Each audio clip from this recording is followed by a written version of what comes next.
Okay, we're taking a look at the collision theory, and we're going to be doing the warm-up where we consider a hypothetical reaction between two gas particles. Those gas particles are A and B, and we're going to be forming AB according to the reaction. Gas A combines with gas B to form gas AB. We're going to determine the total number of possible distinct collisions that could occur between particles A and B in each situation shown in the diagram below. So we're going to let the squares represent A, the black circles are going to represent B, and we're going to draw arrows from each A particle to each B particle to help track the possible collisions. And the third case is done as an example for us. So you'll notice that we've got particle B's arrows are going over to each particle A in each scenario because I've got two of them. So that means that you're going to get a total of 6 possible collisions. So if we take a look at the first one here, we've got one arrow connecting those two particles. So that means that you're going to end up with one possible collision. In this second example, you've got 2 arrows, so there are 2 possible collisions. And in this last one over here, we've got a total of 12 possible collisions. So you can see that if we multiply 1 times 1, you get 1. 1 times 2 would be 2. 2 times 3 would be 6. 3 times 4 would be 12. Now, what is the relationship between the number of A and B particles and the total number of distinct collisions possible? Well, the number of possible collisions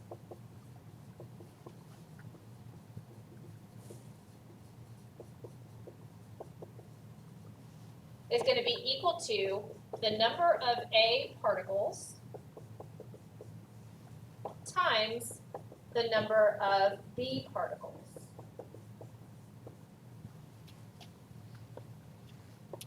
And what might this relationship indicate regarding the rate of a reaction between A and B? Well, the more A and B particles that I have, we're going to have an increased reaction rate. The reaction rate is where we're producing more product. So an increase in the number of A and B particles leads to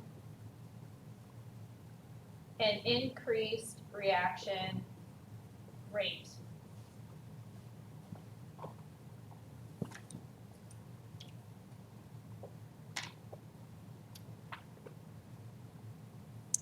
Okay, so successful reactions require that the reacting particles are going to collide.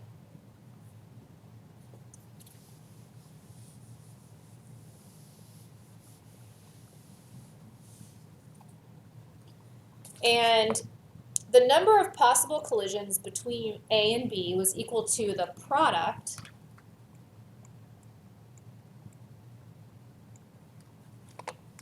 of the number of molecules of each type. So the number of A times the number of B equals the total possible collisions between A and B. So the reaction rate is directly proportional to the product of the concentrations of the reactants. So when you have two variables that are directly related to each other, there's a constant that relates the two. And that's known as a proportionality constant. We commonly represent it with a lowercase k. And the slope of any straight line the slope is the proportionality constant. And if we apply this concept to the warm-up, you'll see that the reaction rate is equal to k, the proportionality constant, times the concentration of A, raised to the power of x, times the concentration of B, raised to the power of y. Now this relationship is known as a rate law.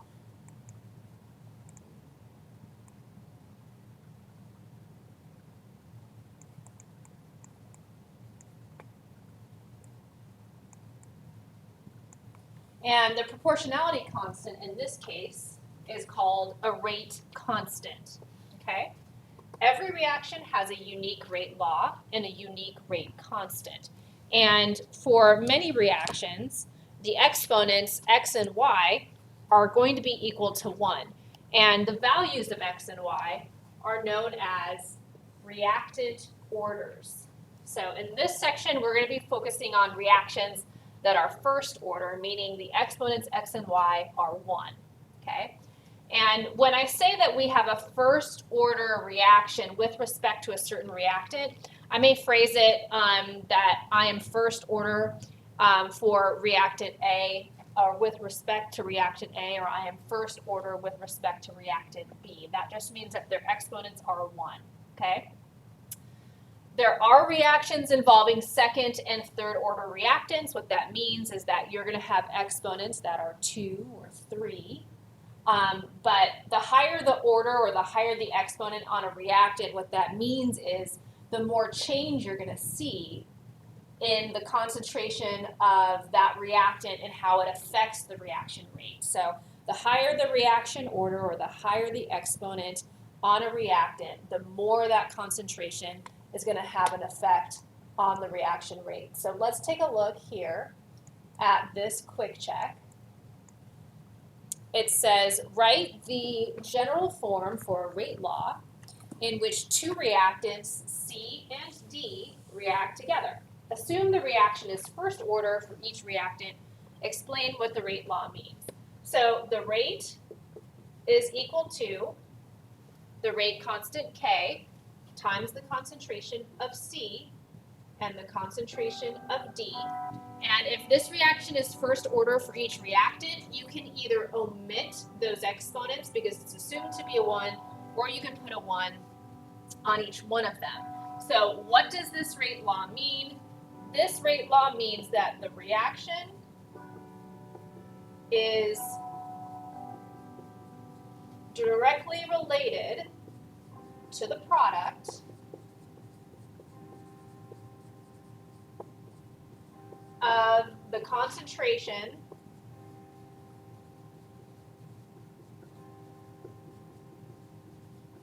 of reactants C and D. It also means that the reaction is first order with respect to both reactants, C and D.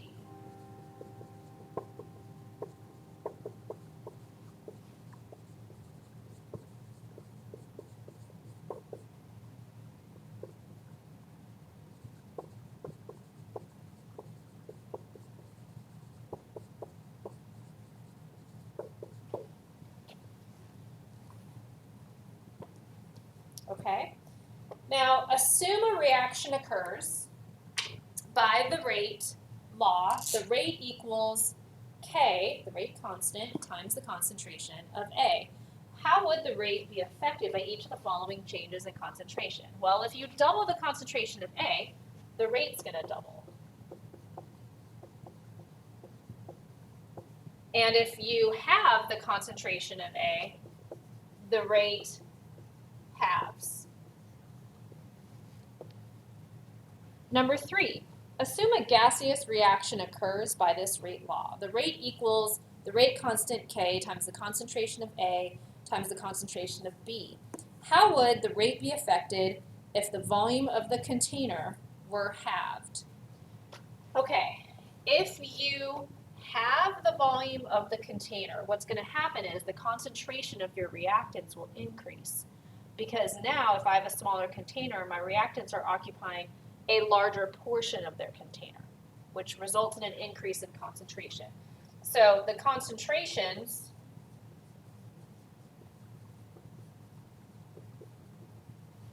of A and B will double.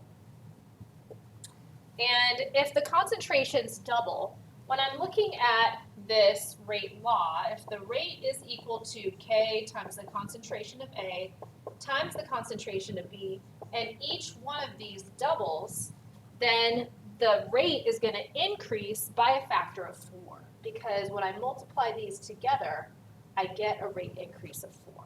Okay? So the rate increases by a factor of 4 times, and that's because 2 times 2 would be 4. All right, number 4.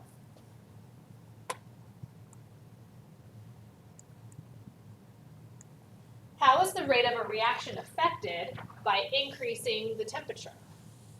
What part of the rate law must be affected by changing temperature? Okay, well, when you increase temperature, you increase the rate because you're actually going to have the reactants colliding more often and hitting each other more often and producing product theoretically faster. So an increased temperature is going to result in an increase in rate. And the part of the rate law that's going to be affected by that is going to be the rate constant K.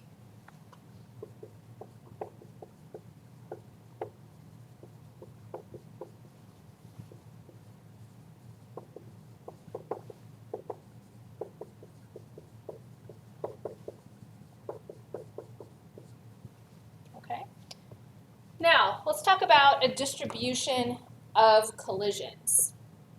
When reactant particles are colliding with each other, each collision is unique. That means the reactants are hitting each other in a unique place, and they're going to have a unique energy in a unique direction in which they are colliding.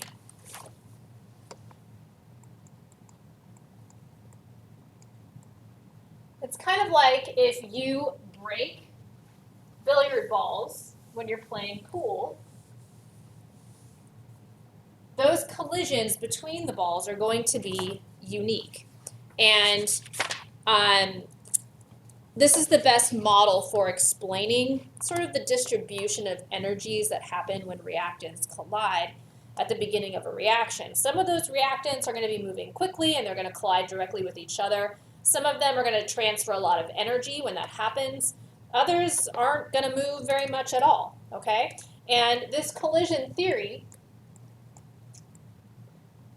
states that there are two things that we have to consider when we're talking about the rate of a reaction. The first thing we have to consider is the number of collisions that are happening over a certain amount of time and the fraction of those collisions that are actually producing product, which is known as a successful collision, okay?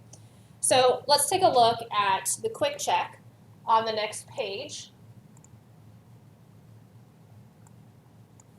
Here, it says, consider the factors affecting reaction rate that you studied in the previous section. Which of these factors do you think increase reaction rate by increasing the number of collisions over time? Well, one would be the concentration of reactants, right? We could also refer to this by the volume of a sample, right? Also, the surface area, because the more surface area that there is, there should be an increase in the number of collisions or the reaction rate, and also the temperature is going to affect the number of collisions that happen, because with an increase in temperature, you're going to get particles moving faster, they're going to collide more often, hopefully with more energy, and you would produce product quicker. For number 2, it says, which of the factors do you think increase reaction rate by increasing the fraction of collisions that succeed in producing product? So I would say the temperature for sure is a huge one, and also the presence of a catalyst, which is something that you talked about in biology. Catalysts have the ability to lower the activation energy, and it's allowing the reactants to take an alternate pathway to convert to products, okay? Number 3, do you think any of the factors increase both the number of collisions over time and the fraction of successful collisions? If so, which ones? Temperature is the main one here, okay? Let's move on to talking about activation energy. So only a small number of reactants in a sample actually have enough kinetic energy to react and produce product. And the minimum kinetic energy that reactants have to have in order to react is known as activation energy. It is often abbreviated capital E, lowercase a. And only collisions between particles that have the threshold of the activation energy are energetic enough to overcome the repulsive forces that are happening between the electron clouds of the reacting molecules, and to weaken or break the bonds so that we can actually form product. Most reactions that happen with gaseous particles have really high activation energies. So that's why reactions like between hydrogen and oxygen tend to not occur at room temperature, because hydrogen and oxygen are gases. Reactions often occur in a series of steps known as reaction mechanisms, which we'll talk about more if you go on to take AP chemistry. But energy is required to break bonds, energy is released during the formation of bonds, and the activation energy of a reaction is often going to reflect the difference between the energies during the early steps of a reaction mechanism. And we don't really need to discuss a lot of the details here, but if you take a look at the next page, here you'll notice that at higher temperatures, the number of effective collisions actually increases, okay? So here I am at temperature 1, and then here I am at temperature 2, and you notice this shift, and I have a greater area of underneath. The shaded area is actually showing you the number of collisions that have energy that's greater than the activation energy, which means I'm able to produce product. So you'll notice that this is activation energy number 1, this is activation energy number 2, that's where these 1 and 2 are coming from. And there's a greater area underneath this region than there is under here, which is telling you that there are more successful collisions than there are here at the greater temperature, okay? And so collisions that have the activation energy don't always result in a reaction. Even really high energy collisions may not be that effective unless the molecules are hitting each other in the right way. So in addition to having the right activation energy, there are a couple of other things that we need to look at, and one of them is the geometric shape and how those shapes of the reactants actually collide so that we can have a successful collision occur. So we're going to take a look at carbon monoxide and nitrogen dioxide to form carbon dioxide and nitrogen monoxide. So here in this figure, they're showing you that there are a couple of different ways in which carbon monoxide and nitrogen dioxide could hit. Maybe the carbon in CO collides with the O and NO2. If that happens, I get carbon dioxide and NO, which means that this would be considered a successful collision because they collided in the proper orientation. But if you have the carbon in CO colliding with the N in NO2, you'll notice I get carbon monoxide and NO2, which is not what I was wanting, okay? So geometric shape and collision geometry of the reactants, it has to occur in a certain way in order for me to produce products. So the top collision was successful because I produced the carbon dioxide and the nitrogen monoxide, and the molecules were oriented in the right way when they collided, but this bottom one was not successful, okay? Okay, let's go on to the next page. Let's take a look down here at this practice problem section, okay? So for slow reactions at temperatures near 25 degrees Celsius, an increase of 10 degrees Celsius will approximately double the number of collisions that have enough energy to react. At temperatures higher than that, increasing temperature leads to smaller and smaller increases in the number of successful collisions. So let me give you a little bit of advice here. This is important information. An increase of 10 degrees Celsius will pretty much double the number of collisions that have enough energy to react. So you should definitely highlight or underline that. And then at temperatures much higher than that, an increasing temperature leads to smaller and smaller increases in the number of successful collisions, okay? In this graph, The area under the kinetic energy distribution curve represents the total number of collisions. A, assume the curve shown represents the kinetic energy distribution for a sample of collisions at room temperature. Okay, so this is at room temperature. We're going to add a curve to represent the kinetic energy distribution for a sample of collisions 10 degrees Celsius above room temperature. So just so you know, room temperature is somewhere around 25 degrees Celsius. I find for us it tends to be maybe like 22 or 23, but we usually have the air conditioning running. So we're going to assume that since we're near 25 degrees Celsius here for this reaction, which is at room temperature, and I increase it by 10 degrees, we're going to double the amount of collisions that have enough energy to react. So you'll notice here, this is this darker shaded region.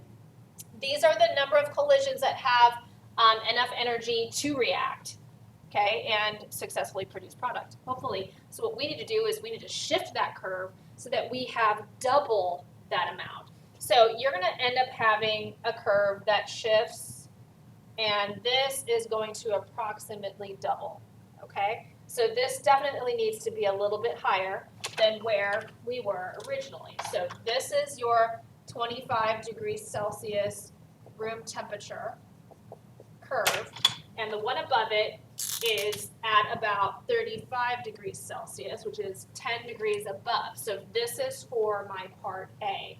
And you'll notice that we have got a